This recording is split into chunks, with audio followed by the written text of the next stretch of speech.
In aerosols, we're talking about very, very, very small, tiny vapor-like droplets that are below the size of a micrometer, maybe 100 nanometers, that can float around in the air for minutes or maybe even hours after I have left that space. When we think about the 6-foot radius that we're supposed to keep away from each other, the reason for the 6 feet is that that's about the maximum distance that I could possibly hit you directly if I sneezed or coughed.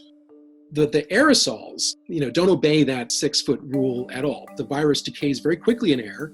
The half-life is about an hour, which means that half of it is gone within an hour, and half of what was left is gone again in another hour. That's great, but the problem is that we're not talking about hours apart from each other in the supermarket. We're talking about a few minutes later, someone else will walk down the aisle, or maybe a few seconds later. And so even though it's decaying within a matter of hours, still, I think this is a substantial risk that people are taking.